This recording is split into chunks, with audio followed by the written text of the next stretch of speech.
Today, we are joining Porter-Leath for a behind-the-scenes tour of their new Frayser Early Childhood Academy. I'm Allison Carson, the Director of Operations and Communications for City Current.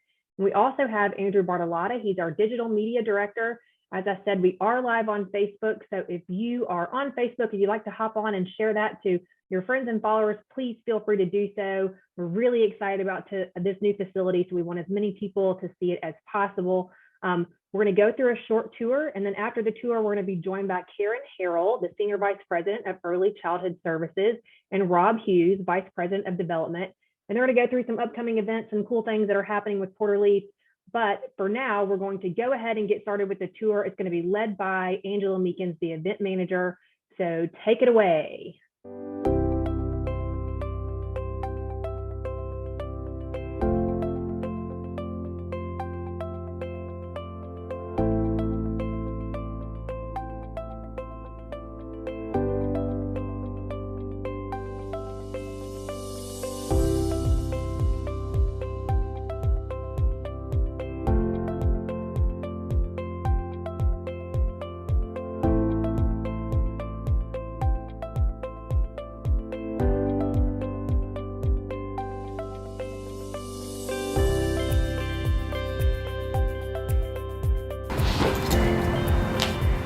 Hello, City Current. I'm Angela Meekins. I'm the engagement manager for Porter-Leath. And welcome to our newest, biggest, brightest, top preschool in the country, the Academy in Frayser. I'm going to show you a lot of cool things in this building. We've themed it with music, so you're going to see music throughout, and you're going to see how much fun the children are going to have in their brand new building. So come on with me.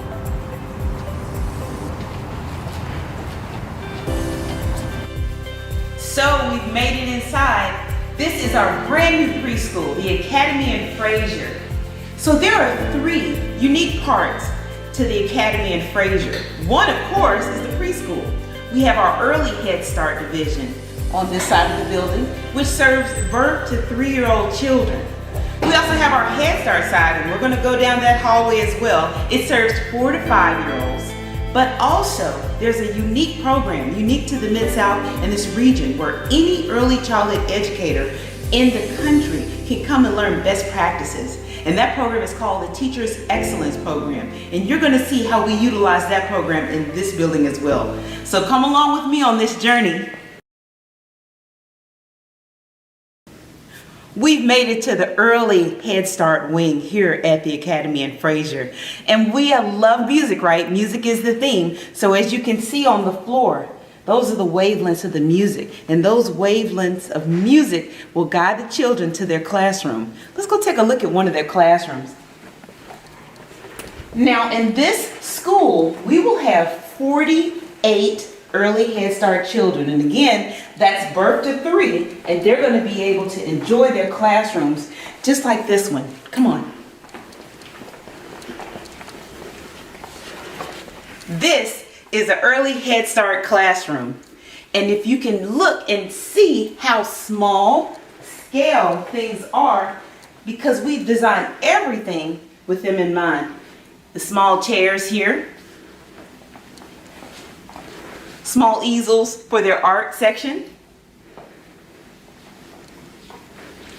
My favorite part, little hands in a little sink.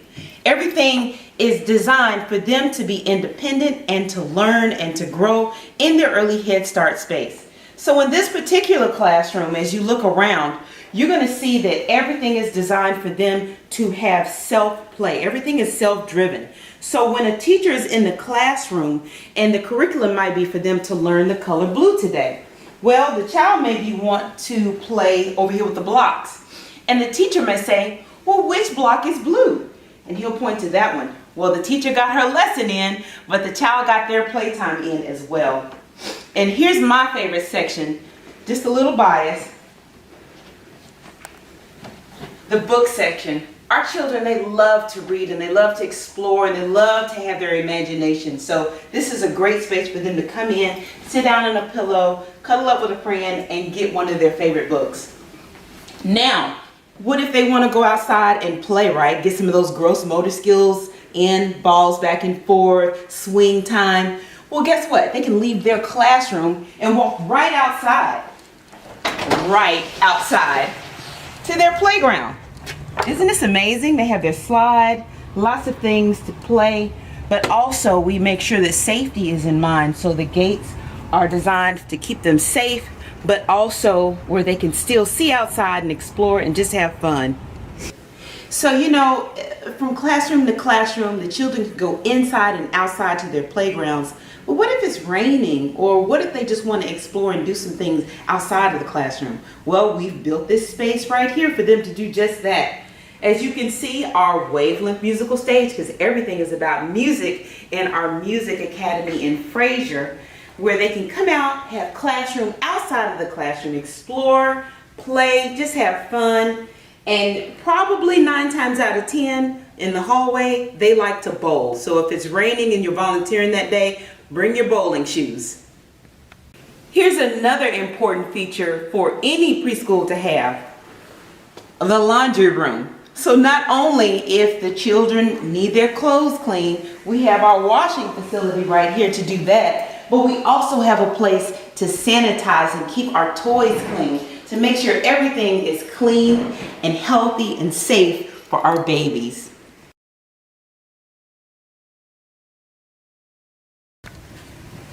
Here's another classroom, but this one is for our smallest students, our babies, the ones that are not even walking yet. Look at this classroom. All of their beds are all ready to go. And we've got even a rocking chair to make sure we can rock them to sleep. And we have spaces in here for them to explore and crawl to build their independence. But, you know, the teacher has to take care of business when you're working with babies. They've got to take care of business, right? Let me show you how we've designed that for the teachers to help during that time. So this is our space where we have our changing area for our babies and their little small toilets and things like that. But we will be doing majority of the changing in the bathroom time in this classroom. But the whole point of how this is designed is for the teachers to stay in ratio. You see how there is no wall separation? We can see into the classroom. We can see all 8 children at all times. And how can one teacher do that? Well, it's not one teacher. There are 2 teachers in this classroom.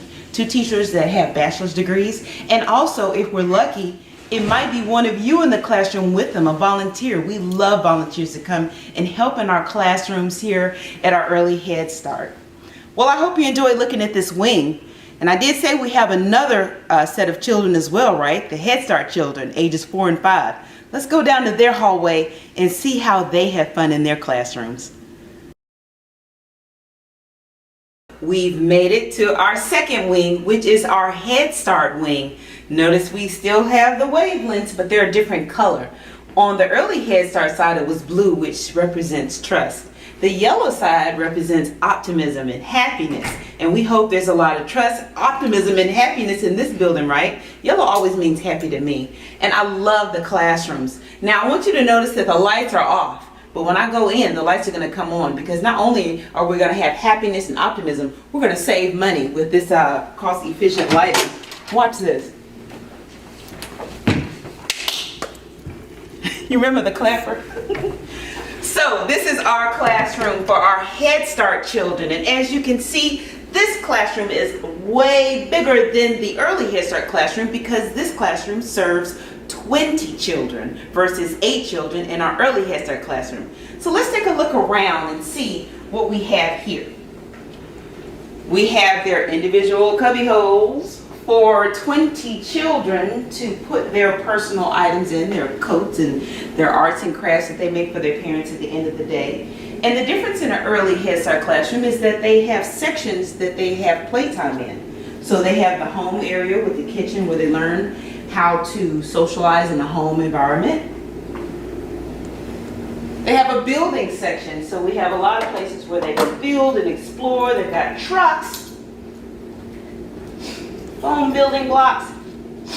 They really like to see how high they can stack these. It's a lot of fun.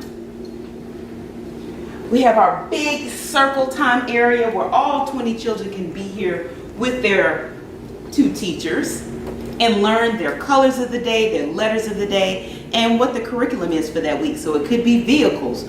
What types of things have wheels? A truck, car, motorcycle. And also they have their little reading area and their own personal stage right here in their classroom. And of course, plenty of books.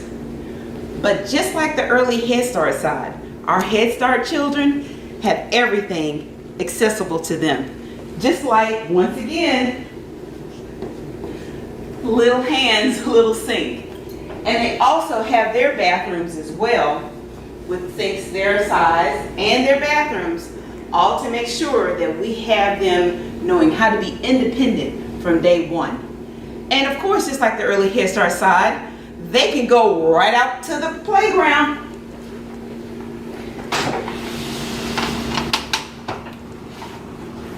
They can come right out to the playground and have fun, explore. And their playground is designed for their age group. So you notice on the early Head Start side, that playground was a little bit smaller, but this one, more open spaces, bigger playgrounds, lots of running time and fun time, but safe running. So after they're outside in playground time, it's time for lunch, right? I'm always ready for lunch when I'm running hard outside, swinging and sliding down a slide. But the cool part about how they eat is that they eat family style. So I'm the teacher here and the other teachers there, and the children sit around and they talk about what they've learned for the day. And it's some interesting conversations. So if you ever want to volunteer and come in here during lunchtime, you'll get to see what 4- and 5-year-olds like to talk about during their lunchtime. And also, of course, in any preschool classroom, safety is always in mind. So we have some children that have specific dietary needs. So we have places to keep their items cold if there's a medication, if there's a specialized milk. The teachers also have areas where they can sanitize things, but most importantly, we make sure that things that are not safe for the children are out of reach and lockable.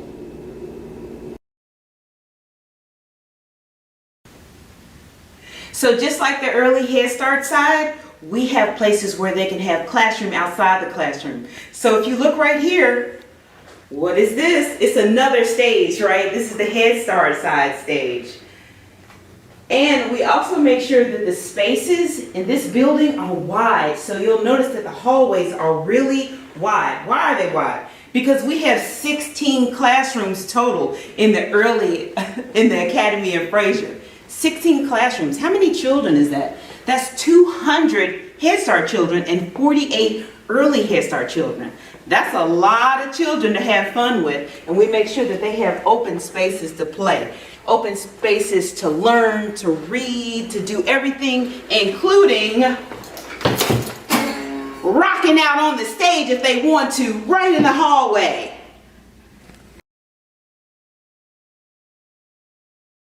In the Academy in Frayser, we've seen our early Head Start side, and we rocked out on our Head Start side. But let's talk about the side that supports our early childhood educators. And that's our cutting edge program, the Teachers Excellence Program.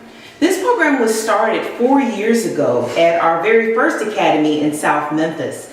But as this program grew, because this program supports early childhood educators not only at Porter-Leath, but all throughout the region, we saw the need to expand those services, expand training spaces, expand curriculums for the teachers to learn more. So we brought an extra office space here. And I'm going to show you some really unique spaces in the Academy in Frayser where the Teachers Excellence Program can teach best practices to early childhood educators.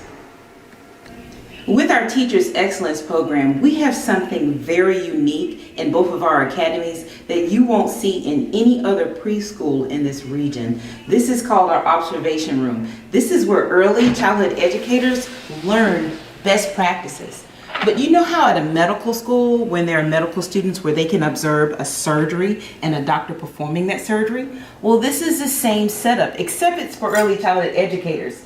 So let's say that they're here and they can look inside the classroom and watch the teachers do best practices and showing the children how to learn through fun and play, but also get that curriculum in, that literacy building, that math and that social emotional learning. They can do it right here, but they can watch them from this observation deck.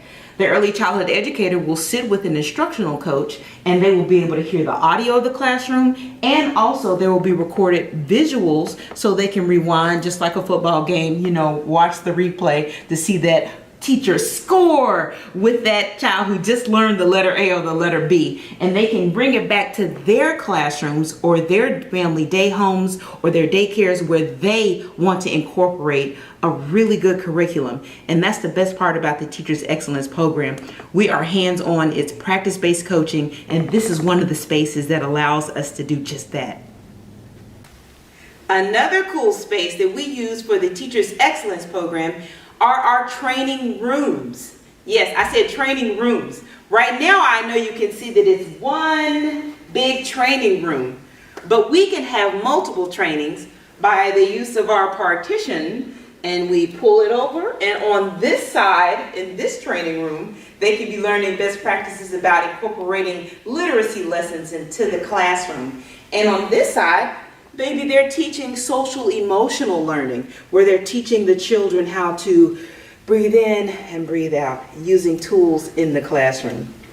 The coolest part about doing trainings with the Teachers Excellence Program is that if I'm an early childhood educator and it's just two of us at our family day home or at our preschool, so we may not have enough staff to help when they're outside doing training. Well, the Teachers Excellence Program provides them a relief teacher, and that relief teacher goes to their location, to their preschool, to their family day home, and helps with the children. They don't miss a beat. They're there with their children, and now this early childhood educator is right here in this training room for the day. No worries, their children are taken care of, so they can focus on learning best practices for their classroom to bring it right back to their children as well. And maybe find some fun tools too.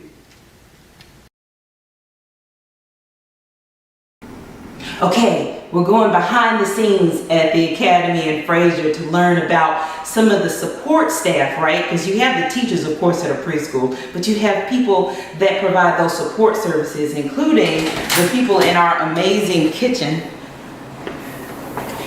Now remember, there are 248 children at the Academy in Frayser, so we need a huge kitchen to be able to serve breakfast, lunch, and snacks 5 days a week. Isn't this cool? I mean, if you were a preschooler, wouldn't you like to see the kitchen staff in here cooking and seeing what you're going to get, right? I bet you they could do something like that. Look at that. This is outside the kitchen in the hallway, where our preschoolers can actually look inside the kitchens and they can see what they're going to eat for the day. Isn't that cool? They're probably hoping they're cooking their favorite dish, broccoli. Well, I did tell you about a family style type of dining inside the classroom. Well, our kitchen staff have these carts that they will put all of the meals in, where they roll it to the classrooms, and the teachers glove up, sanitize the area, and they serve them their lunch every single day. And again, these children, 248 children, eat 248 breakfasts, 248 lunches, and 248 snacks. So this kitchen can definitely accommodate.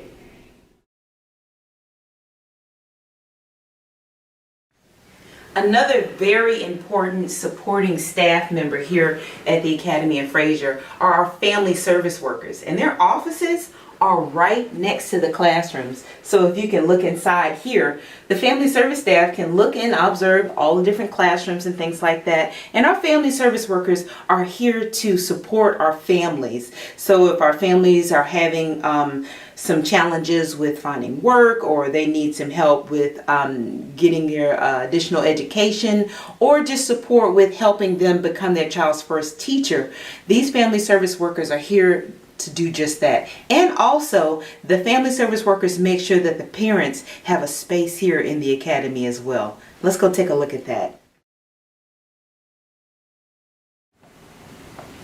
Another cool space, our parent resource room. And remember I told you the family service workers do everything to support our families. So we wanted to make sure at the Academy in Frayser that the parents also have their own space as well. So if you take a look around the room, you'll have computers, you'll have chairs, you'll have also an extra little space where if the parent has a sibling with them and they're in a parent meeting, that they can have their own space to play while the parents are working. The parents may use these computers to look for a job or work on their education, or the parents may be here volunteering in the classrooms, which a lot of our parents do, and they need their own space to kind of think about how they want to design a billboard or how they want to create some arts and crafts projects for their child's classroom. This is a cool space for the families, and we also have one little very special place for our brand new families. Let me show you that. Another cool space for our families to use and for our staff. This is our wellness room. So we have some families or our staff that have very young children. They have a private space to do lactation and other types of wellness activities. Just a nice private space for them to come. So the final space I wanted to show you is our multi-purpose room. Now take a look at this room. It is just what I said, it's multi-purpose, so it's just a nice open space. So if our children have a program, they do love doing those Black History programs, they love doing all in the fall programs, holiday programs, they can do that here. Our parents can have their PTO meetings. We also have people in the community like to come and have their meeting spaces, and our Teachers Excellence program, if they need an extra training space, they can have that there. We have cool technical things in this room, we have AV hookups, and also the lights can be dimmed through there. But most importantly, just a space for whatever they need to use it for. Well, I think we've started, we've ended where we started, right? So with this 35,000 square foot building, this was designed not only just with the idea and input from our architects or from our construction company, not just from Porter-Leath staff. We had so many people that did input and their thoughts and their feedback and what they thought this building should be. Our families came in and gave their thoughts and opinions, our staff, we had community members, members of the Frayser community. We wanted to make sure that this building was designed with everyone's opinions and thoughts in mind, and I think we did just that. Most importantly, with this 35,000 square foot building, when we walked into this building on day one of our grand opening, it was paid off, it was debt free. But we still have operational costs. But even with those operational costs, not one child, not one family member, and not one early childhood educator that will learn in our Teachers Excellence program will pay a dime. All of the services are at no cost to the families. Thanks to you, thanks to your support, thanks to grant funding, we can't thank you enough for everything that you've done for the Porter-Leath children and to help us make our Academy in Frayser successful. Well, that's our tour. I hope that I'll be able to see you in person to come and volunteer in this space, or just come and see what we're bringing. We want to bring love and excitement and all of the music to Frayser in Memphis, Tennessee.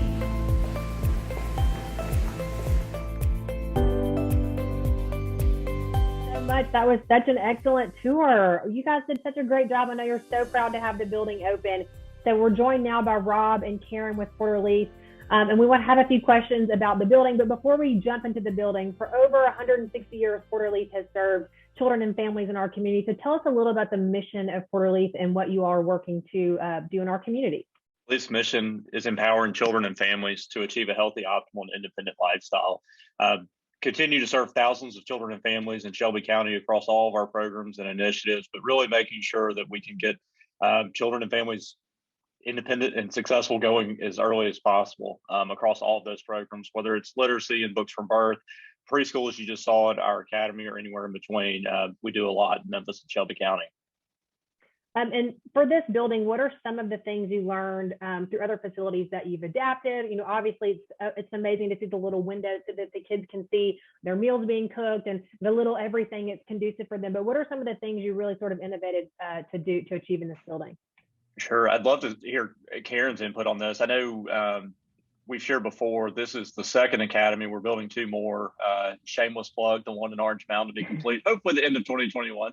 And then more news on the one in Hickory Hill coming soon. But by not building all four at the same time, it really gives us a chance to build on its predecessor, right? So to continue to improve that. Karen, do you want to add anything to that? Sure, I'm still smiling. Angela did an awesome job with their tour. I feel like that was my first time going out all over again. But I will add, and Angela mentioned this in the earlier tour, that we got a lot of feedback. So I think lessons learned was we came together for the first academy. We had a series of charrettes where we got a lot of feedback from community members. But in building the second academy, we wanted to really take that a step further, and we really wanted to hear from our staff. As Angela mentioned, we have some awesome supportive staff to really make this work. And so hearing from them what worked from the first academy, what would you like to see in your classrooms, what type of theme are you interested in? And then at the end of the day, they actually put those classrooms together for us. They selected the materials.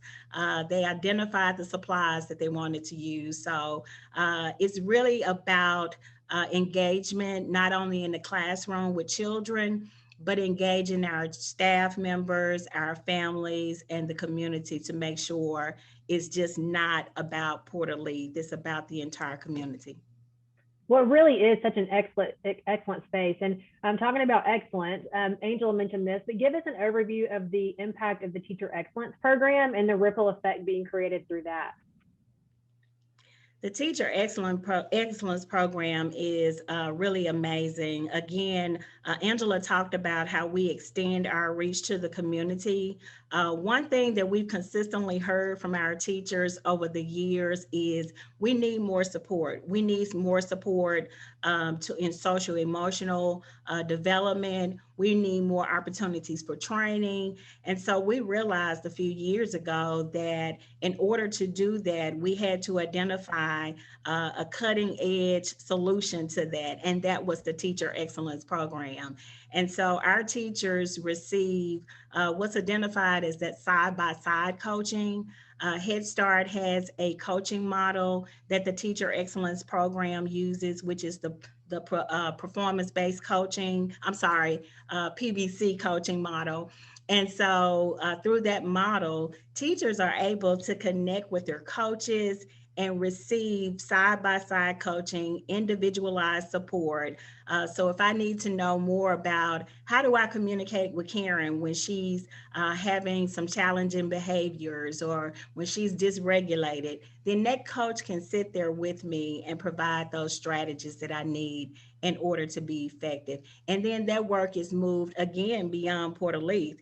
It goes to child care providers in the community and to anyone who's in need of that additional support. So we're just excited about the work of the Teacher Excellence Program. In addition to that, we have education specialists, and then we have our family from Shelby County Schools, their advisors who are also a support to make their entire education team work. Well, it certainly is a collaborative effort, and we definitely appreciate you all working and sharing those resources to everybody to support the kids in our community. Speaking of, I know Rob mentioned that there's going to be some other locations, but what is this center? Why Frayser? What does it mean to that community, and how did you all pick this location? Well, part of the strategy around this is identifying those Head Start centers that were aging facilities. And so again, it's not just about Porter-Leath, it's about the entire community. And so we have been fortunate to work alongside with Shelby County as their major contractor. And so we are bringing our support of these facilities to the table as a partner. And so by identifying those aging facilities, looking at the need of the community, looking at how many children are in those targeted zip codes, we've strategically been able to identify what areas in the center do we want to build. So that's how we ended up with Frayser, and then Orange Mound, which is in partnership with the University of Memphis, and then Hickory Hill will be our fourth site. And a question from one of our attendees is, what's been the biggest challenge and positive surprises in the building of this center? So I know that Rob said that the buildings kind of build on each one. What's some of the bigger things that you learned, or what are some of the things that you changed with this new construction?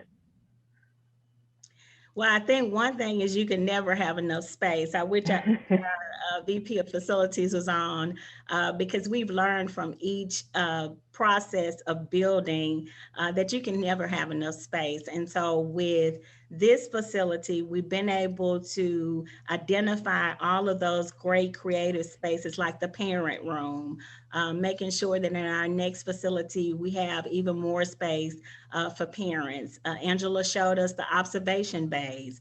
And so in our next facility, the observation bays will be set up a little different so that we can ensure that we see the entire classroom as opposed to individual spaces or parts of the classroom. So again, with each facility, we've really been strategic about thinking about, okay, what more can we do? And so we are really excited about the University of Memphis partnership. That would include more support from community providers, as well as those professions or disciplines within the University of Memphis that we could benefit from. We know all of this kind of comes out of forces and funds from the community and money that you raise. So we have some really fun fundraisers. I love Raging Cajun, and that is coming up. So Rob, tell us about Raging Cajun and how it's going to be a little different this year. So last year, because of COVID, we didn't even have the event. 2021 is an improvement upon that. We're still not back to 2019, but we're working on it maybe in 2022. But we've got a 2-day drive-through set up.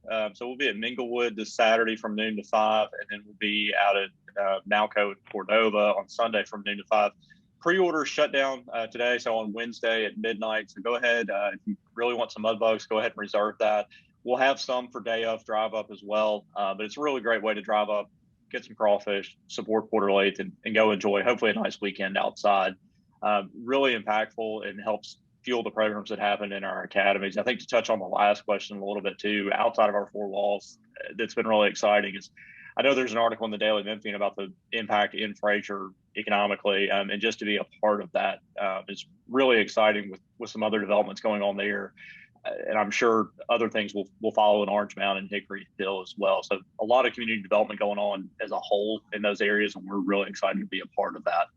Yeah, definitely. And you mentioned that the pandemic has changed the way you're doing Raging Cajun. How has it affected volunteering and just your staff overall in the centers and the children, and how is that working?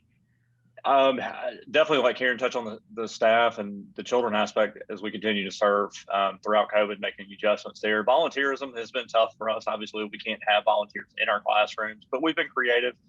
So we've had volunteers using Zoom to call into classrooms when we were learning virtually and some other aspects. So hopefully that starts to get back to normal in the next couple of months. And I'm a bit biased. Again, hats off to our team members. When we transitioned home this time last year, like we had to figure it out. What does virtual look like in the preschool world when you're not able to teach in the classroom? And so our staff really did a tremendous job making the transition to begin teaching children virtually. Our family service staff, along with Angela, actually supported parents who were in need during the pandemic. Our home visitation program transitioned to work with families virtually. So I can keep going on and on, but our staff members did an amazing job trying to figure out, really in less than a month's time, how do we figure out this virtual space? And we've continued. So even though we have children that we're currently serving in person, we are still doing a hybrid we're offering hybrid schedules. So some children are on virtually, some are in person, but we are still focused on making sure that we prepare children for kindergarten. Yes, excellent. Thank you so much for that work. Well, Sister Maureen Griner wants to know, who was the architect for the Frayser facility? The architect was Ed Bogowitz with RDG, which is based out of Omaha, Nebraska. He has an amazing team they've really held our hand throughout all of these projects. And then Flint Co. actually built the facility. Very cool. And then I know we did talk about Raging Cajun, but I know, Rob, you guys have another really big fundraiser that happens at the end of the year. So tell us a little bit about Toy Truck. Yeah, so we've got Toy Truck. We had a great response in 2020, and again, 2021, we're pretty confident in. So the first week of December, we collect new unwrapped toys for all 6,500 of our preschool children and families each year. Again, just making sure that every child gets something meaningful for Christmas and the holidays. The response has been overwhelming. I think this will be our 19th or 20th year. I need to check into that. Time flies when you're going through all these events, but really great way to give back locally. Thank you all so much for everything. We're so excited about the tour. We toured several times with Angela as our tour director, and she's so fun, and she engages with the kids, and we get to go in and see and observe classrooms, and it's such a great environment to be able to witness and to see the love and support around all the kids in our community. So thank you so much to Porter-Leath for everything that you're doing. We cannot wait to come see it in person. We want to see all the new centers too. So keep us posted as I think you said Orange Mound was next. So, but before we wrap up, let us know. We've talked about ways we can support, but give us some information about where we can find you online through social media and how to contact you if people want to, reach out and learn more or come visit. It's porterleath.org, porterleath.org.